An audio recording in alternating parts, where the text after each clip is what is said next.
This is Todd Jaderborg with Odin's Wolf Survival. Today, while I'm waiting for my tea to brew, I'm going to make some charcloth. My method is I use an Altoids tin, and as you can tell, this one's been roasted a few times. You can use them quite a lot till they start burning through. You take cotton material, preferably washed so it doesn't have any of the sizing or anything in it. Old jeans work great. This is some other stuff that I've been using. Sometimes socks will work depending on how they are. I fold it up till it fits in the tin. Just close it up and then set it right on the flames.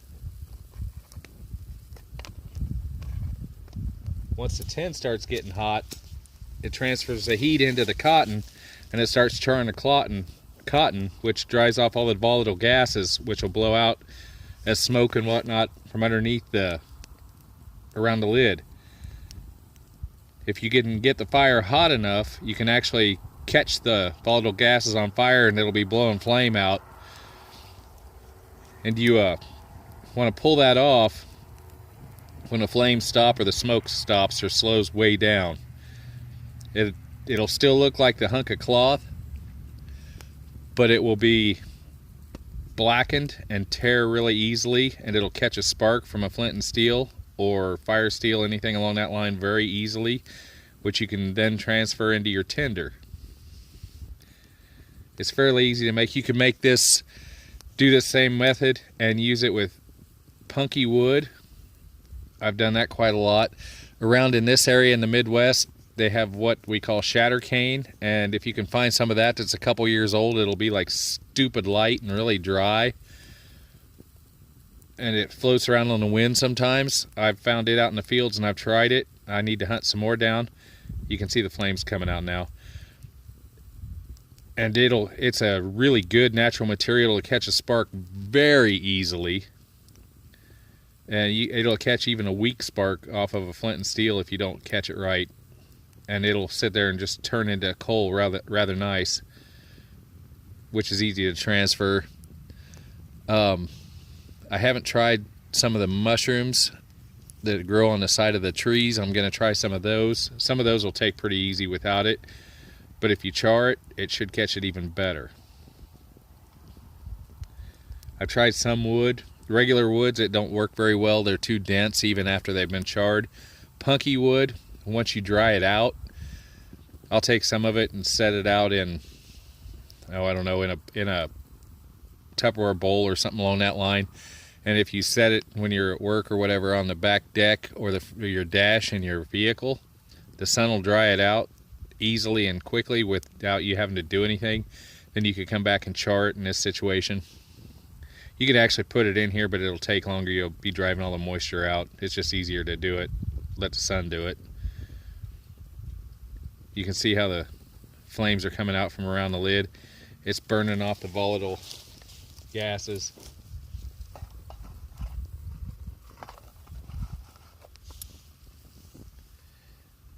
It'll do that for a little bit.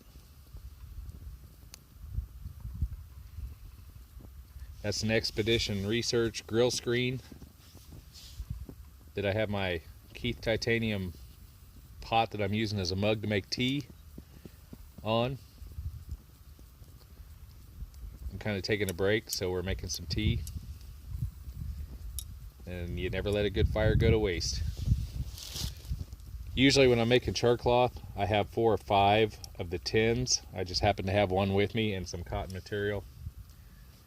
Otherwise I'd be sitting there cycling out, or have a little bigger fire with a bunch of tins on it and going. You can make a lot quicker that way.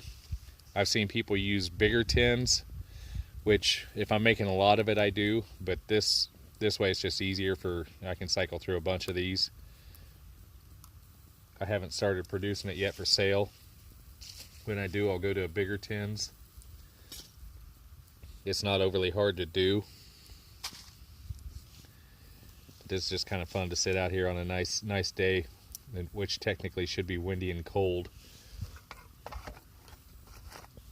and enjoy the day.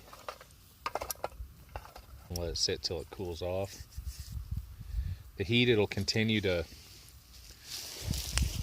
off gas the rest of it. It may not have been in there quite long enough, like this one wasn't.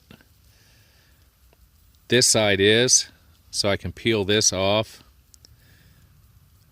And this lighter side, actually, I'll just stick it in with this down and do it again. I've heard it said you can't do it, but I've done it a whole bunch, and it works. There isn't any hassle. It works just the same. The only problem, you have to be a little careful about your length of time that you have it sitting in there, because it can break it down far enough that it's really crumbly. You don't want to open the tin while it's hot. You want it to cool off. Otherwise, because if you open it up when it's too hot, the cloth in there will be basically past the combustion stage if it's really hot.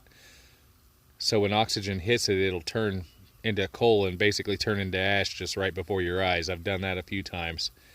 I've had it a little hot, pulled it out, and the lid popped open, and you can just see it go into a giant coal, and it's done then. You just might as well dump it out and refill your tin when it cools off. See, that wasn't quite. That's done. We'll turn that over.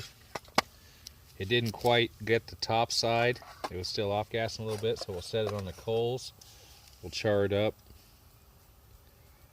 and that'll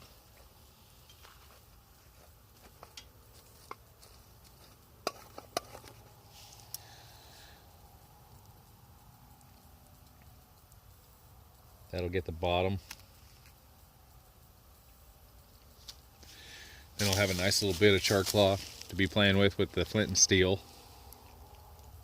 You don't have to have charcloth to make fire with flint and steel, but it sure makes life easier. If that's what you're gonna strictly go as. Me personally, I like a big lighter.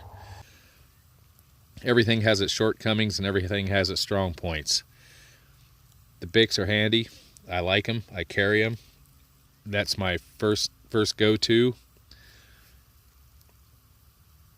But I've also been without them. So you have to, that's why I've learned to use almost any method I can think of to start fires, because you don't know what you're going to end up with.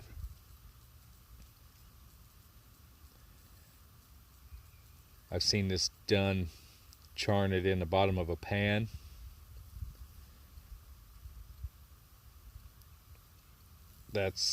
You got to be a little more on top of it. This method's kind of easier. Again, it relies on something that you have to have on hand.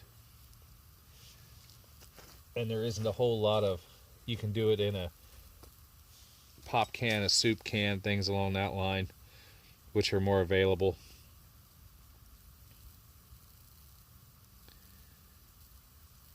I've also seen it where they've taken a soup can, filled it full of cotton, turned it upside down, dug a little hole, turned it upside down, poked a little tiny hole in it, and used the earth to seal the top of the can, and then build a bit of a fire around it. And then take some earth or dirt, clay, whatever. Once the smoke pretty much quit coming out of the hole, plug that up, and then push your fire away and let it cool off. That's another method of doing it.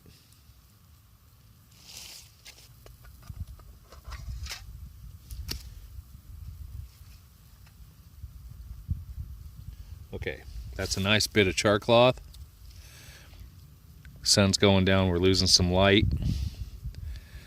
That was charred twice, but it'll be fully functional. It's still a little hot. Oop. That's what I was talking about. It was trying to burst into coal, so we'll stick it back in there. It was going that quick. It needs to cool off a little more. But the charcloth was actually done. I felt it starting to coal up in the palm of my hand. It got through my calluses.